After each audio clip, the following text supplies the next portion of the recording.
Hello, and welcome to another episode of Boundless Body Radio. I'm your host, Casey Ruff, and today we have another amazing guest to introduce to you now. Esther Blum is the best-selling author of Cave Women Don't Get Fat, Eat, Drink, and Be Gorgeous, Secrets of Gorgeous, and the Eat, Drink, and Be Gorgeous Project.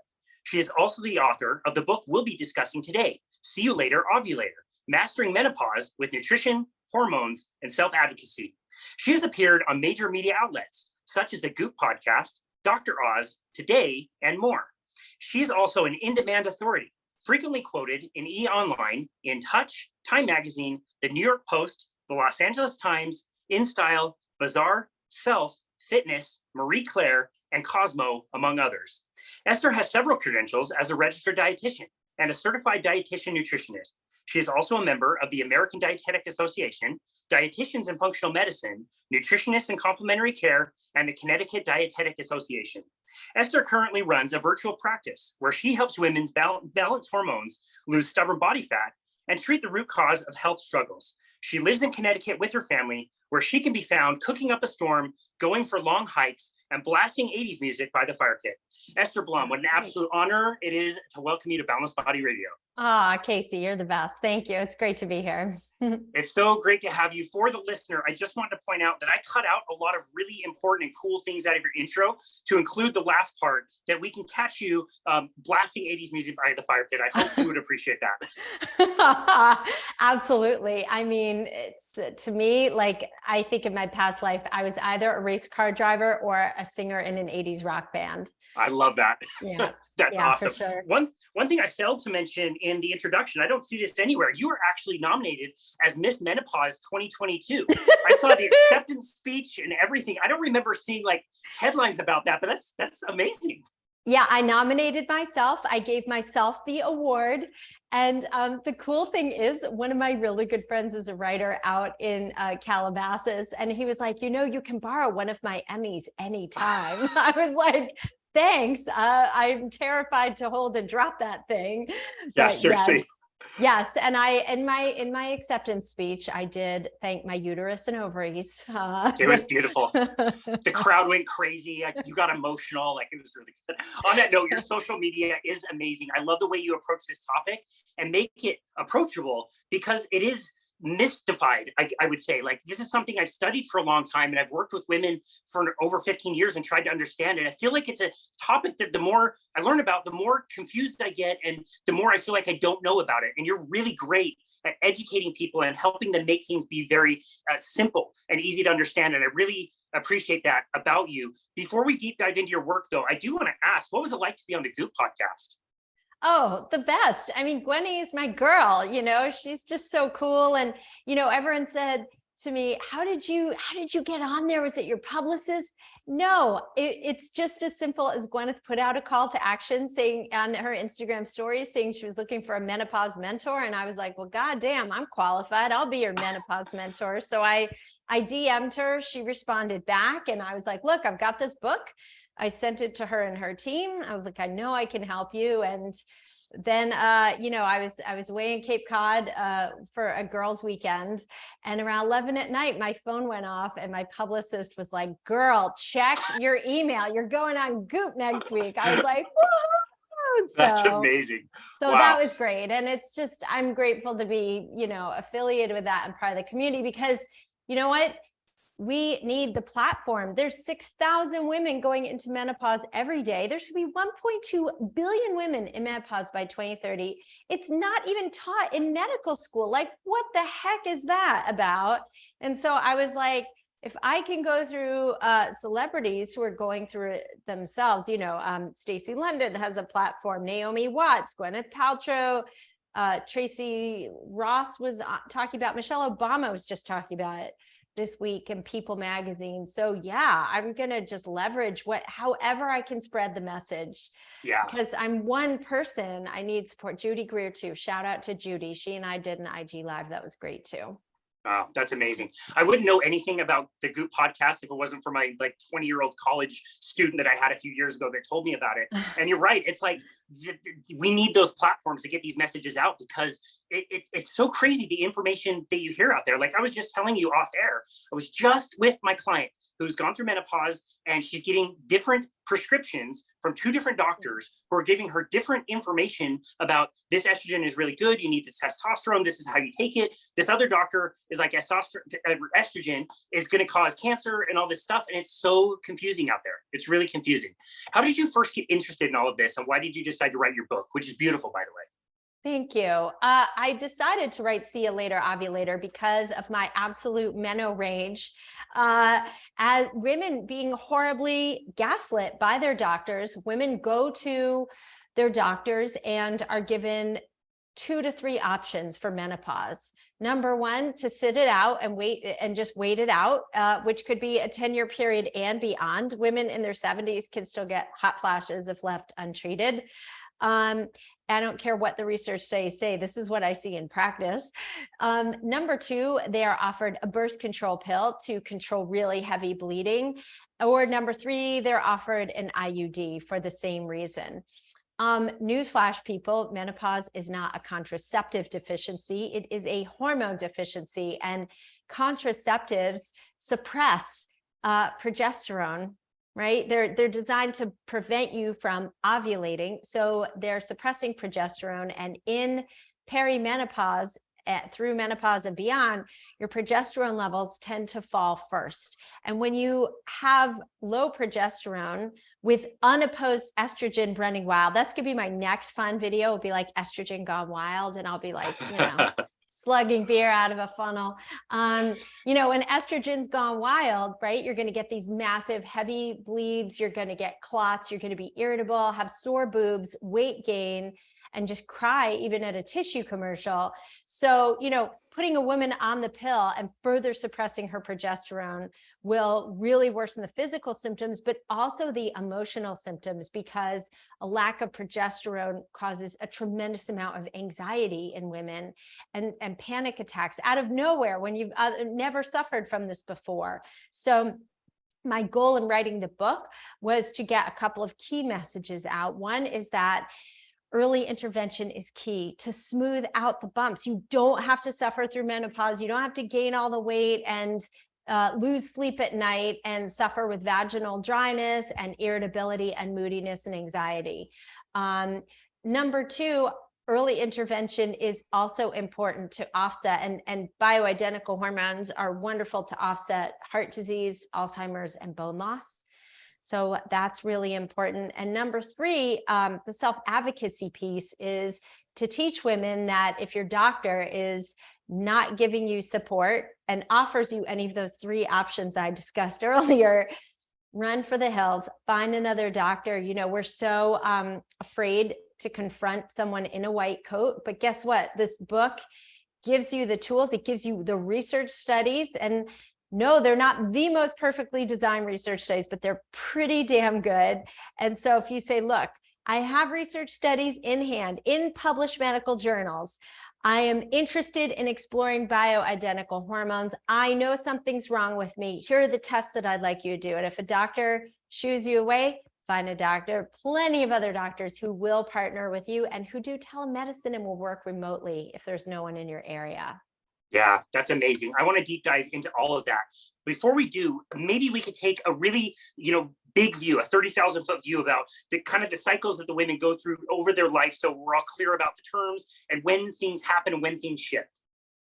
Well, so obviously menstruation happens anywhere from, age 9, 10, 11 through the time when you hit perimenopause. Now, the only difference between perimenopause and menopause, the big difference is that with menopause, you go 12 consecutive months without a period. The average age of menopause is 51, and your hormones are declining and in a steady state. In perimenopause, which can happen, typically in your 40s, but I want to say to women out there, I have had women in my practice go through menopause in their late 20s. So again, if you know that your cycle's really off and things are not business as usual, get your hormones checked. It's really important because something could really be off. And so in perimenopause, you do get these wild estrogen fluctuations up to 30% on any given day, which is why Wow. a lot of doctors are like, I'm not going to bother testing you. You're going to be all over the place. You can still test people even with fluctuating estrogen levels and hormone levels. So it's really important that we, give women, every woman deserves exquisite menopause care. Yeah. So is it like menstruating that menopause is happening earlier and earlier in most girls' lives in this day and age than it used to? It can definitely happen earlier with stress or trauma, but I haven't necessarily see it trending earlier yet. Now, again, my practice is not, 6,000 people a year. So I'm not 100% sure if it's happening earlier, but I can tell you certainly menstrual cycles are happening earlier. We have more and more fertility issues. And so much of this, the good news is that so much of this is lifestyle based. Like I have seen miracles happen just by changing diet and lifestyle and throwing a couple supplements in the mix. So don't give up hope. Like none of this is hopeless. And that was the other thing is I really want to inspire hope and empowerment with women and say, this is fixable and figure outable. Like I'm living proof. If I can do it, certainly anybody else can. Yeah, I'm so glad you brought that up. That was actually going to be my next question is why do we need to be talking about this in this day and age? And I was wondering if it's all the different lifestyle things that are going on that are putting us in this position. There are. I mean, just think about, it's so funny because as we record this, right, daylight saving time happened where it's lighter in the morning and it's darker earlier. Guess what? Like this is actually the way it's supposed to be. This is how nature intended it to be, where you rise with the sun and sleep with the moon. And that is the most natural cycle we have. With artificial light, with cell phones and cell phones are just, it's basically like cocaine for your brain. I mean, you're just hitting every scroll, like, swipe. That's like dopamine, dopamine, dopamine. So your brain is lit up like a Christmas tree and you have all the blue light coming in. So you're not making melatonin. And let me tell you, I look at melatonin levels of women and most people have very poor melatonin. I've tested my own. It's really high because I'm very good about putting my cell phone away by 8 p.m. And so it's like, I'm not looking at it. I'm reading a book. Maybe I'll watch TV, but for the most part, that hour before bed is stretching, breathing, meditating, just sometimes just laying in bed with a dog, just staring at the ceiling and thinking or, journaling. Like we need to calm down. And so that lifestyle piece is hard. COVID was really hard because people are working more. They're again in front of their computers a lot, but you're better off going to bed. If you do have an intense work schedule, you're better off going to bed early and waking up early than staying up late and waking up late, because your body does the most restorative healing and the most growth hormone production and cortisol lowering between 10 p.m. and 2 a.m. And if you're a night shift worker, that shifts from 10 p.m. to 2 a.m. But so 10 to 2 is your window where you really want to front load your sleep. Yeah, well, that makes me feel a lot better about my sauna time at around 7:30 and my 8 o'clock bedtime. I don't really fudge on that, and I have to miss some football games on TV, but that's totally fine. I feel so much better when I can wake up at 5 without an alarm and feel ready and rested for my day. So I absolutely love that. You talked about the overload of stress. Is that another thing that is a big problem in our day and age? Is just an overload across all the many things you mentioned, not only just work stress or too much screens, but also like the food that we consume or the jobs we work or transportation, whatever. Like, is that all part of all of this? It is. And we tend to take our stress out. So, well, a couple of things happen, right? Number one, your body evolutionarily, our DNA is millions of years old. So your body, your brain cannot tell the difference between you being a caveman, like running from a saber-toothed tiger that wandered into the cave where you're sleeping, and crap, I missed my deadlines. I am not going to get paid because I didn't, or I could lose my job. And, we have to send our kid to private school and tuition's expensive, or food inflation right now. I mean, the world there's a lot to worry about at times. And so your body, your fight or flight centers activated all the time. And as adults, when you're a kid, right, you're crossing the street, a car comes out, you jump, you're like, you get the adrenaline rush. in a couple minutes, that's all under control and back to baseline. As an adult, we don't have the resilience, so your cortisol stays elevated quite a lot. And especially at night, it really interferes with our sleep. And then, our cortisol curve really gets altered and not in a positive way. And the other piece of the puzzle is our food. We're taking, we're numbing ourselves with, jacking ourselves up with caffeine during the day and alcohol at night. And, rather than learning to manage stress, like your body has the tools to manage stress, it's just your breath. And people say, I can't meditate, I suck at meditating. If you've ever like daydreamed in the shower or like zoned out when you were driving, your brain was in a meditative state. You were making alpha waves in those conditions. So 10 minutes of deep breathing a night also helps with alpha wave production. It reshapes the amygdala, the fight or flight center in your brain, and calms things down. You need to do this at least 8 weeks consecutively to build the muscle. And the longer you do it, the better it gets. I remember when I first started meditating, my brain was a monkey mind. All I heard was chatter, chatter, chatter, chatter, chatter. And I was like, wow, I had to really keep coming back to my breath. Now, the longer you practice it, every day, you build the muscle and it gets easier, and your brain associates like 3 breaths and you can be passed out asleep. So the benefits come with time, but it's a far better, outcome for your body when you learn to handle the stress. Yeah, I love that. And I think we all have this idea that we need to live in a cave as a monk or something to be able to achieve that level of mindfulness. But even paying for the Calm app, which I paid for a number of years, for like 20 cents a day or 30 cents a day or whatever it was, you could run a meditation that goes for 5 or 10 minutes. I did them when I was on my morning walks, and they totally reframed my mind. It was so important. And it was all about consistency. It wasn't necessarily the length of time that I did it. Even if I had less than 10 minutes, just a short meditation and just practicing, like you said, and being consistent with it, I found to be of huge importance.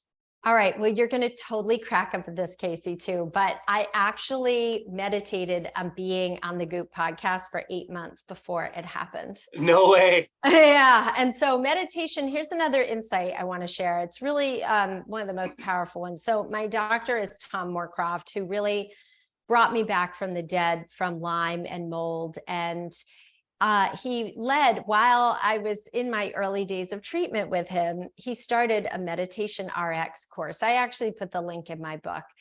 No financial ties. I just thought it was a great course. And what he taught us was, it's not that you're not dreaming, but you're not going big enough with your dreams. So he was like, so if you want to, something I really struggled with when I was really sick was I couldn't lift weights. I had a flat cortisol curve. I wasn't even in the lowest levels. I was below the lowest levels. So if I lifted weights, I crashed and felt nauseous and hypoglycemic for 2 days after. Wow. So I envisioned myself lifting weights. I envisioned the book changing the lives of millions of women around the globe. And I did envision some very big celebrity connections. Amazing. And so when I called my friends, say, hey, I'm going on Goop, they were like, yeah, we're not even surprised. Of course you've been meditating on this for a long time, but wow. I did meditate on myself being able to lift weights again. And about 8 months later, I was lifting weights. So it really, it's really important to get your creative mind going in the process too, because that gets us out of our stress too. A lot of stress, I think, comes from not being in alignment with your dreams and your hopes. And when that happens, you've got to go bigger, man. You've got to invite the divine or the universe to collaborate with you, to partner with you. A great book to read on this is Outrageous Openness by Tosha Silver. It's on my bedside, has been for 10 years. We really have to think, and that also shifts, it puts you in more of a space of gratitude. So you let go of the stress. You can always find the good in every day. I love that. Wow. That is amazing advice. That's such a powerful tool. And that's it. I'm going to meditate on being a Formula One driver for the next 8 months. That's Done deal. Awesome. And it shall be done. It shall be done. It's gonna be great. Actually, I would not climb in one of those cars if you paid me. So anyway, that won't work. Before we talk about some of the other lifestyle things that are so important, like nutrition and supplementation, I want to make sure we cover hormone replacement therapy and some of the stigmas around it. Can you tell us a little bit about the history of how this came about? And yeah, one particular study that just keeps coming up as like this problem child that anyways, the story is so weird. And if you're familiar with any kind of story in the health world, how studies are done or whatever, you're pretty familiar with a lot of scams and scandals and all this stuff. But can you tell us a little bit about hormonal therapy and how this came about? Yes, the biggest disservice to women, 2 generations of women at least, was done with the Women's Health Initiative study. This took the study design. First of all, I don't know what clown designed this study, but it took women who were 10 years out of menopause and then said, oh, gee, let's replenish their hormones derived from the urine of pregnant horses. Because, wow, that seems biocompatible with a woman's physiology who's 10 years post menopause. Is that as weird as it sounds? Like, right now, is that like, that sounds to me really weird. I don't know much about pregnant horses, but yeah, no, not taking synthetic hormones derived from that. I can't believe they got women to volunteer for this study. I'm like, these women must have really been suffering and looking for some alternative. And they then concluded, when the study was done, that, oh yes, hormones are dangerous. You're putting yourself at risk for clots, strokes, and heart disease. And you're going to die taking this stuff. So they took women off. I think it was Prempro was the name of the hormone. In 2018 and in 2022, the the North American Menopause Society put out position papers saying, yeah, that was a poorly designed study. The data is really not quality. And actually, what we're learning is that hormones, especially bioidentical hormones, are not only safe for at least 10 years post-menopause, but beneficial in preventing chronic diseases of aging, such as Alzheimer's disease, bone loss, and heart disease. And they have 0 to minimal risk of stroke or heart attack or blood clots. The problem is, so yay, that's a total victory. The problem is the pamphlets in pharmacies have not been updated, right? You get this long warning label. Doctors' offices are not updating their pamphlets either. And again, women are just being given the pill or an IUD for a prescription versus bioidentical hormones. And it's like, it's so egregious to me. One of the stories I put in the book was one of my clients said, yeah, I went to my GYN and I was like, I'm not sleeping at all. And she was like, well, if you want, I'll give you a prescription of the pill. What I personally do is take Benadryl shots every night. And I was like, don't you, as a female doctor going through menopause, don't you want to solve your own menopause? Like, why are you settling for crap care? And I think it's because her doctor didn't know a damn thing about it either. So, that's what I really don't understand, is why female doctors going through menopause aren't looking for better alternatives for themselves either. It's very interesting. Yeah, I mean, it sounds like the nutrition guidelines from 2015, where it's like cholesterol is no longer a nutrient of concern. They don't come right out and have a parade and tell everybody like we were wrong. Like, it's buried on page 34 of the driest report you've ever seen. Like, they don't come out and tell you this kind of thing. So what is the difference between bioidentical and synthetic hormones? This is not something I understand super well. So bioidentical hormones are plant-based. They are physiologically compatible with our bodies, meaning if you are taking orally or topically a bioidentical hormone, your body can't distinguish between your own either ovarian production of hormones or adrenal production of hormones, because after menopause, the switch flips and really your adrenals pick up the slack when your ovaries shut down with hormone production. So the delivery system can be in what's called a troche, which is a lozenge that gets absorbed through the oral mucosa. You can use patches, you can use creams, you can use vaginal inserts.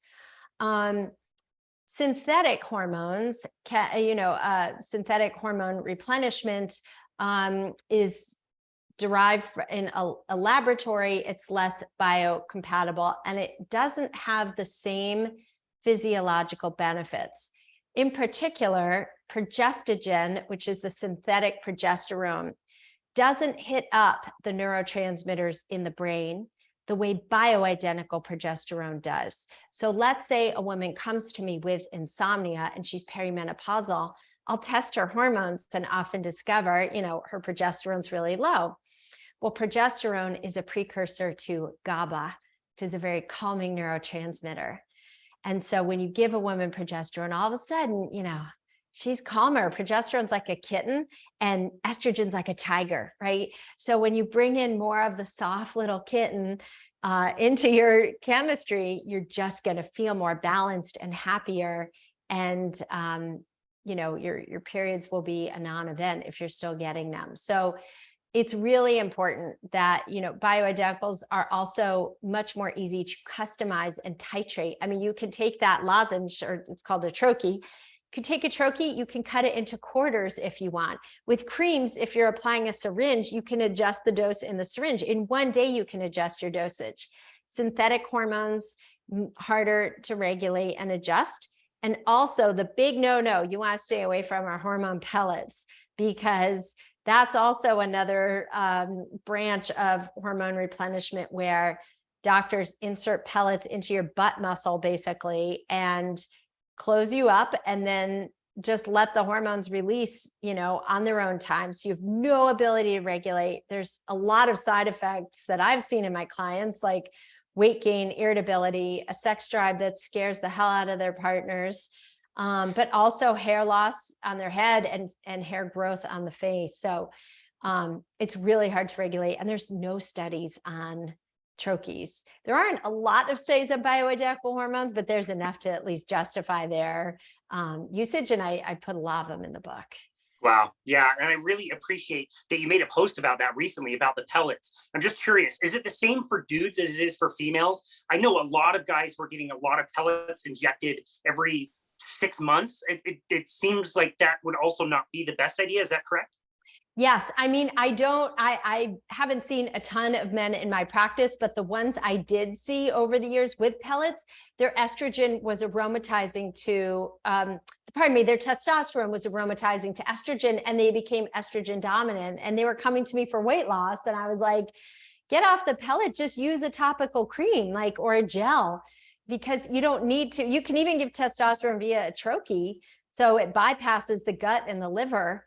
But yeah, I really don't like the pellets at all. And also the problem is the dosing, right? When a woman is postmenopausal, she does not need to have the hormone levels of a 20-year-old. She's not trying to ovulate and reproduce. So our hormones can naturally be lower. And really the replenishment dose is about a fifth of the dose of a birth control pill. So Wow. the pellets jack your levels up to 4 times of what your baseline is. So the minute those levels start to decline, menopausal symptoms come back, the fatigue comes back, the low energy, the brain fog. Testosterone is very important for women, very important, but the delivery system can be a lot more relaxed. You don't need a Ferrari at this point, ladies. A Jeep is real solid, will still get you there and will work great. Wow, I love that. Thank you. That was such a great explanation. And from what I know about the women clients that I have that are on bioidentical hormones and hormone replacement therapy, all I know is that they know that it is necessary. They feel amazing when they're on it. And if I said you can't be on it anymore or whatever, they would probably stab me in the neck. They describe what it's like to be off of it, or before they were treated and afterwards. You've already described a bunch of the health benefits, but are there any other health benefits that people notice when they're on the right hormones and given the right way?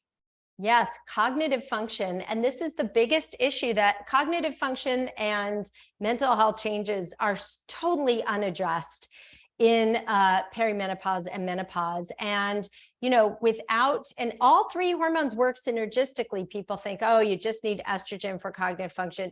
You need estrogen, progesterone, and testosterone. Each hormone handles a different segment of your cognitive function, and I may not get exactly right which does what, but across the board, forming new memories, learning new concepts, differentiations with your vocabulary. How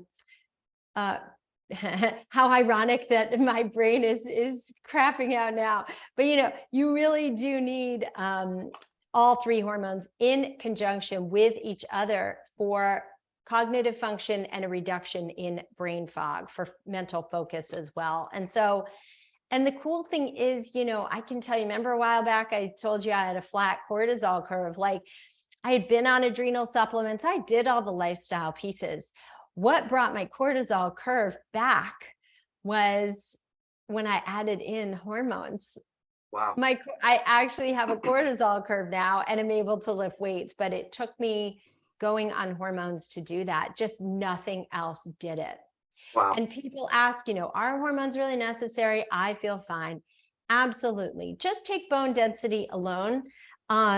The research shows you can take your calcium and you can take your magnesium and all the trace minerals and your vitamin D and get sunshine and eat whole foods and do weight-bearing exercises. You will still struggle with bone loss if you don't have estrogen in the picture. So if you are someone who is on, estrogen blockers, you have cancer, you've had cancer, talk to your doctor about it, because I have plenty of women who I treat who have gone through cancer treatment, and the doctors are actually okay bringing in some low dose estrogen because the quality of life issue outweighs the risk of cancer. So work with your doctor to truly assess your cancer risk. And there's a great book on the subject that I list in my references called Estrogen Matters. And it is a wonderful book and just talks about how, estrogens and hormones really aren't necessarily causing the cancer. It's really the detox pathways that are the problem. People are so terrified they're going to get cancer. And if your liver, this is why I do the testing I do, I look at hormone and gut testing and make sure you're detoxifying in both the liver and the gut. And when you do that, you are going to move your hormones out. They're not going to go down the pro-inflammatory pathways. They're going to clear out of your system, and all systems are go. Wow. Wow, there's like 20 amazing gems in that explanation. I absolutely love that. I love that. I love that the standard of, or not the standard of care, but like with cancer, having a good quality life, I think is so overlooked. We know cancer treatments are absolutely brutal and awful on people. And so to be able to do anything to improve, the likelihood that you would even, let me rephrase that.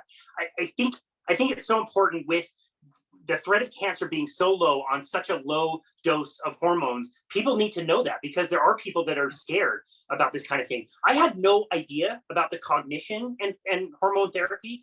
I think that's amazing. And I can just say anecdotally, I know 2 women who are doing it, and they are in very high pressure, high stress jobs, and they crush it. They can work long hours. They do really well professionally. And I wonder if other people who don't have that advantage probably wouldn't be able to perform at that level. Again, that's just pure anecdote from women that I see, but it's certainly something that I noticed, and I've never put the 2 and 2 together.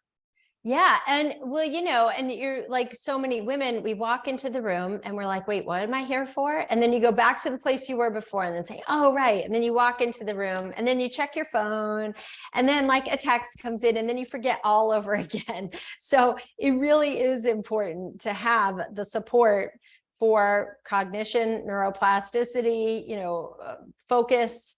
All of that is so key to run a successful business, to run a family. I'm not saying I don't forget things. I still come home from the grocery store, even with things on my list that I have not gotten. I'm like, well, that got overlooked somehow. But usually that's from me multitasking and not really focusing. So I do have to work harder at focus than I used to, but still I can run really long days and be okay. Yeah, that's great. Yeah. I think that's a really important point. I do think it's interesting you talk about when women should think about getting on uh, hormones, and it's a lot earlier than I would have assumed. Why is that so Mhm. critical? Not to wait until women are already in menopause. Well, number one, quality of life. I mean, if you can eliminate the suffering and the weight gain and the insomnia and the low sex drive during perimenopause and depression and anxiety, then your journey through menopause is much easier. Obviously, you have to clean up. Now, bear in mind too, it's a slice of the pie, right? You've got to have a good diet, healthy lifestyle, not drink a lot of alcohol, limit caffeine, exercise, strength train, stress management. That's really the whole spectrum. Don't think you're going to out hormone your lifestyle choices. This is not the end all be all. But if you're doing all those baseline things and you're not feeling great, adding in hormones, boom, can get you back really quickly. You also want to make sure that you're supporting your detox pathways, as we mentioned.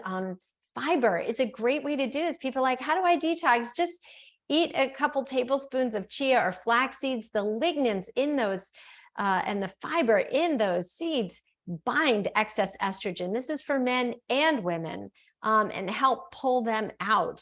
Cruciferous vegetables also help your liver metabolize estrogen beautifully. So broccoli, cauliflower, radishes, kale, Brussels sprouts, artichokes, all of those are like super powerful liver detoxifiers as well.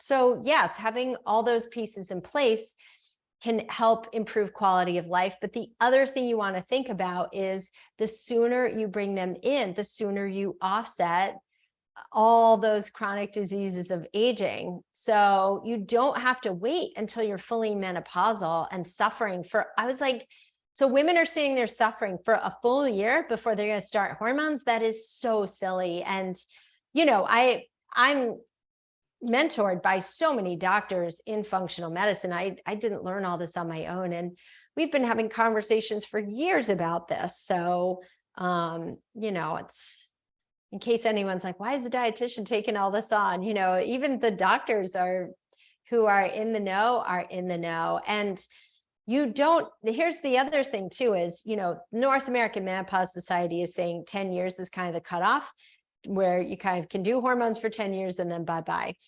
I have women in my practice in their 70s who've been on hormones for 20 years. They're like, I'm never going to stop.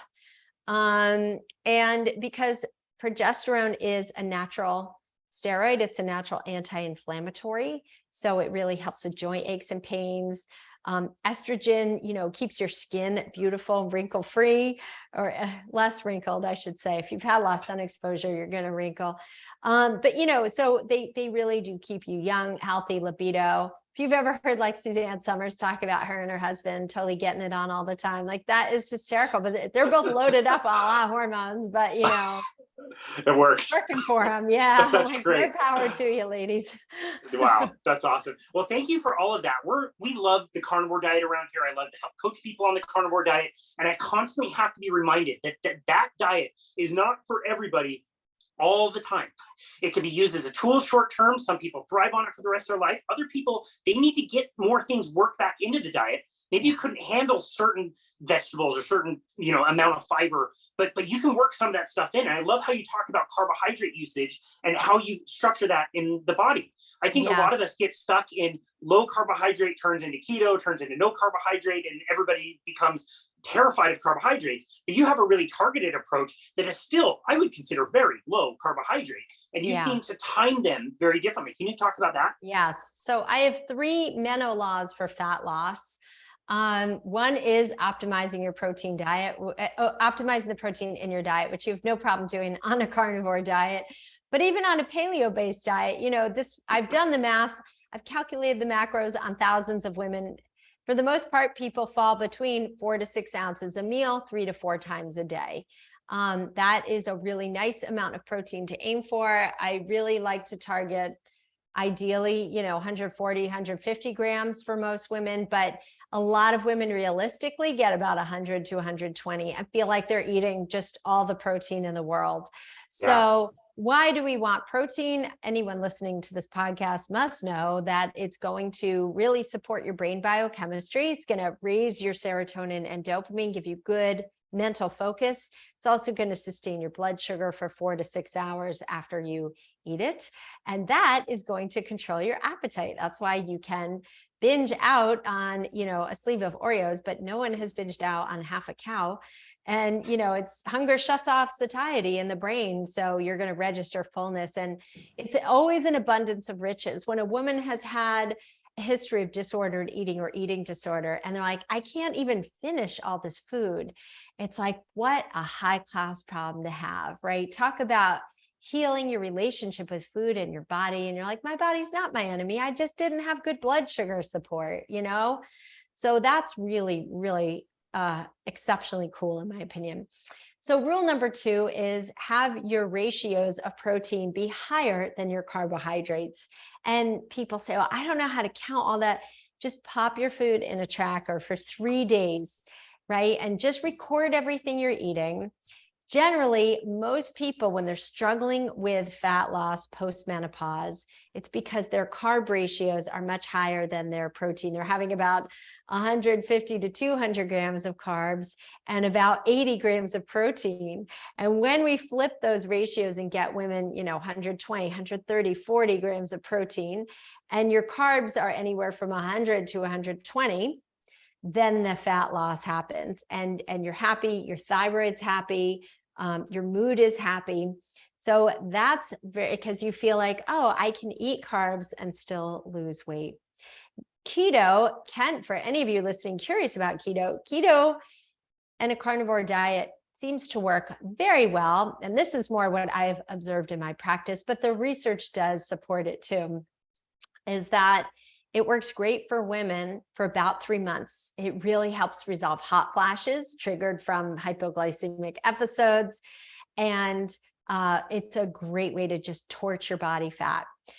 But after about 3 months, the weight starts to come back on because your thyroid needs some carb to convert T4 to the active form of thyroid hormone T3. So what I do suggest is titrating your way up if you are on keto to, 80, 100, 110 grams of carbs, or cycling when you're working out. Intermittent fasting, another great thing to do for fat loss. And the third mental law for fat loss is carbs at night. And most people are like, they look at me like I have 10 heads. And the person who taught me this was actually world-renowned strength coach Charles Poliquin. He taught me this like 20 years ago, and I'm like 100. So, but we are more insulin sensitive. We can tolerate carbs better at night. So I say protein by day and carbs at night. Why do we want carbs at night? Because that little bump in insulin, I'm assuming you're going to pair this with a protein and fibrous vegetables, but so you'll get less of an insulin bump than if you're just eating, a plate of pasta. But I'm talking like sweet potatoes, quinoa, winter squash, if you tolerate legumes, whole food carbs and vegetables. So that little bump in insulin tamps down your cortisol. So you're going to sleep much better, and it does raise your serotonin and dopamine. So you're going to feel relaxed, sleepy, and calm, and get a great night's sleep. And that will ultimately restore your insulin sensitivity. So those are kind of my laws for fat loss. And the nice thing is it's real lifestyle based. Like these are things people live with and feel comfortable doing, and really don't have to go to extremes to lose weight either. Yeah, I love that. I think that's totally reasonable. And I think we are learning more and more about carbohydrates later and not being more beneficial. So I think that is a great idea. I think that's wonderful. And again, I do think that's very doable for a lot of people. I think carnivore style diet can work a little bit better for men. I don't think it works as well for most women, especially in the long term. And by cycling in, especially, I do think that helps quite a bit. So I love that you mentioned intermittent fasting, and obviously there's lots of different strategies that people can work in there. But generally speaking, do you agree that anything within 16 to 24 hours is generally safe, as long as women aren't pushing that too far or doing that too frequently? Oh, yeah. You're talking about the intermittent fasting window?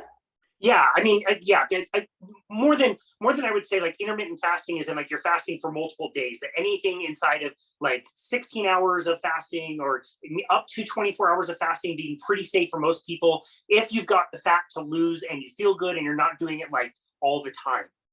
Yes. And so intermittent fasting, I start off really gentle again, like a 12-hour fast, right? Where you finish dinner by 7 p.m. and you don't eat until 7 or 8 a.m. the next morning.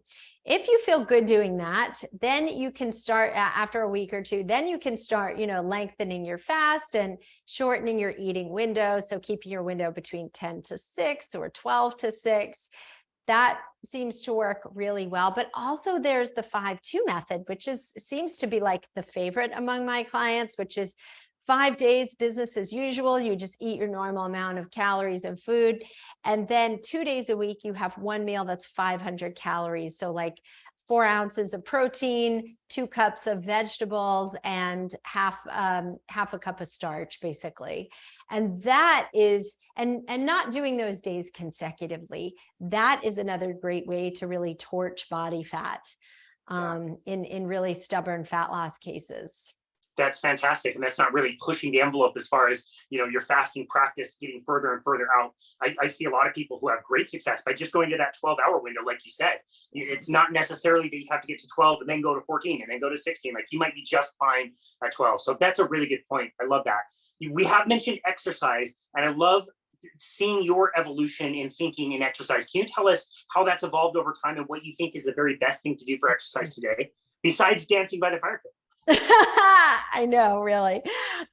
Yes. So as we age, what happens is a lot of women, they go through perimenopause, the weight starts to creep on, and menopause, it really blows up. And they think, I've got to work out more, I've got to work out harder. And more intensely is not better, especially if you fall into the super high cortisol at night, very poor sleep camp, or if your cortisol's rock bottom and you have no gas in the tank and you're just exhausted all day. So this is where balance comes in. Walking is the most underrated activity for fat loss. And you're talking to a former marathoner here. Like I loved running. And, walking is really enough. It really is. You can add in hills, you can add in length. Longer is better. If you can get 10 to 15,000 steps a day, you're totally going to lose weight that way. But even 7,000 steps a day is a good base to aim for. And the other piece is strength training, of course, because this is going to work better than any metformin or, weight loss medication. Strength training, you're building muscle, you're sensitizing your cells to insulin. You're going to be more carb tolerant. You're going to be burning fat, but also you're just going to feel like you can conquer the world. I mean, the resilience mindset that comes with lifting things heavier than you thought you could is really exciting. Like I'm always excited when I can move up weights, when I'm like, I'm not tired. I can actually increase and then go and die. And so, but the cool thing is too, is that, in your 20s, right, a lot of people lift 4 days a week, 5 days a week, in your menopausal years, actually 2 times a week is sufficient, 3 if you like. So I always say incorporate stretching. Stretching is something you should do every day just for joint flexibility and a decrease in pain. You can certainly do yoga if you like to. There's a great research study years ago that showed even doing yoga once a week could decrease the incidences of hot flashes. So I think keeping your joints healthy, limber, keeping your muscles strong, and just if you want to do some high intensity cardio, you can either lift weights faster, or you can do some high interval intensity training, but just limit it to like 20-30 minutes, especially if you've got cortisol issues or just don't have the reserves to really do it. Agreed. It's hard sometimes to help women understand that. In particular, I think some men also, but we always think like harder is better. It's always better to run. If I can do that, I would rather do that than walk. And I saw it all the time. I worked on a metabolic cart for over a decade. And it's like, unless you were a very good runner in very good shape and very well fat adapted, when you went on a VO2 max protocol from walking to running, your fat burn would absolutely tank. You would totally burn more calories, but those calories were not coming from fat. You'd be burning more carbohydrate. Again, unless you were a very good runner, you could burn more and more and more fat, which would fuel that workout for a good runner who's well adapted to that. But most people, you do, like, seriously, you burn more fat walking than you do running. Walking is so beneficial. And I would even argue, as much as I love the fat burning benefits and the exercise benefits, it's the benefits of being outside and watching a sunrise and the fresh air. I don't know what it is about it. It's maybe a little bit more subjective, but I think that's where the benefit is. Yeah, well, the benefit is your circadian rhythms are regulated and your brain is really happy. I'm glad you brought up the walking outside. Walking outside in nature just lowers your cortisol. And this has been studied, whether you live in a city or you live in the country, being outside, you're getting 200 times greater spectrum of light than you are inside. And so it's, yeah, I mean, just listening to the birds sing or hearing a brook, from a babbling brook, and just all of that is really, really peaceful and nice to do. So Yeah. it's important. And I was going to say something else about the running and the fat burning, but I will say this, running, if you're doing too much intense cardio, it also increases your appetite a lot, whereas walking won't increase your appetite. This is what I was going to say. There's a great study recently that came out that showed that walking for 10 minutes after your meals lowers your blood sugar by 17%. And I've done this. It's huge. I mean, I've worn continuous glucose monitors, eaten my breakfast, my sugar went up to like 110. I go for my walk, I come back at 78. I'm like, hey, that's pretty awesome. So, and I'm not like a super fast walker. I'm walking my dog who wants to sniff, literally stop and smell the roses every 5 minutes. So even just that little bit of movement is enough. Yeah, I love that. The one best thing that came out of the pandemic was the time to pause, where there was not a lot to do and we could go out and start walking enough that it became a habit. We understood how important it was. And now it's a daily part of it's a part of our day every single day. And if we miss it, or we're under steps, or if it's a blizzard outside, it just doesn't feel the same. It's a real bummer when you don't get those steps in. It's such an important part of life. So I love that point. What other lifestyle things do you help women with? We talked about mindfulness. We talked about nutrition. We talked about exercise. We haven't really talked about supplements. What other things should we be mindful of? Yeah. Supplements, they are definitely a supplement to your diet. You should not replace them. You can't out supplement your lifestyle or a crap diet. So make sure that, you're taking nutrients purposefully. You either can, again, work with a practitioner to work on your gut health and your hormones, but I'll give you a few foundations that are really important, especially if you're going to go on hormones. Number one, I love magnesium glycinate. Okay, this is a type of magnesium that is specific to treating anxiety. And it's also really well absorbed. Like I used to use it a lot in chronic fatigue patients, Lyme patients, people who had an inflamed gut and weren't absorbing their nutrients well and needed higher dose magnesium, but didn't want to get diarrhea either. It's from magnesium citrate or oxide. So magnesium glycinate, wonderful form of magnesium to take. A good solid B complex with methylation factors is important. A lot of people are so deficient in B vitamins. I see it, their neurotransmitter, their brain biochemistry is off. They have poor adrenal function, and they're also not detoxing hormones from their liver. So a good B complex is great. A cruciferous concentrate can also be really important. And then zinc, of course, the other super duper mineral, zinc and magnesium are pretty much gone from the soil. I think that's why we're seeing so many issues with fertility and low testosterone. Without zinc and some B complex, that's really going to be problematic. But then I do love adrenal supporting herbs too: ashwagandha, holy basil, rhodiola. Those are beautiful adrenal supporting herbs that also lower your stress response and help you sleep. So that's kind of just a nice simple foundation. Of course, there's omega-3s, there's vitamin D, all of those can be really, really beneficial too, and necessary. We saw in COVID, so much of COVID side effects came from people who are deficient in vitamin D. Yeah. Vitamin So D and zinc was another big one. You're right. zinc, yeah. So Yeah. I have a whole protocol in my full script on like immune support, and it has like silver, olive leaf, vitamin C, zinc, Wow. all of those Now, are important. that's really great advice. And I agree with you. I spent many years selling supplements, and we would just like sell them the kitchen sink, like this whole multivitamin with all kinds of stuff in it. And I don't know if it was beneficial. And I also wonder if maybe it caused some harm for people. We weren't asking the question, what are we using this supplement for? Do you need this supplement? Like, there are needs for supplements, and they are very helpful in certain situations, but that doesn't mean you need to go spend several $100 a month at the supplement store just loading up with a bunch of stuff because these bottles say they're going to be the magic pill for you, literally. So I think that's really good advice, to have good reasons for doing the different supplements. And in that case, yes, these are tools that can be used. Yeah, exactly. And same thing goes for probiotics. It's one of the most frequently asked questions I get is, do I need to take a probiotic? I'm like, I would really need to see your stool test to confirm that, because not all probiotics work the same. I've seen people take tons of probiotics who still have a leaky gut because that wasn't the root cause of the problem. And they still can have an overgrowth of unhealthy bacteria and pathogens, and just really low butyrate levels, or or low fiber in their diet, or other things. So I'm like, look at the lifestyle piece first, control your stress, get rid of pathogens. Some digestive enzymes may also be beneficial, but again, not everyone needs those either. So it's really, really unique. Well, yeah. And to be able to identify some of that stuff, I think they need to be working with a professional like yourself. We mentioned your virtual practice. What does it look like to work with you?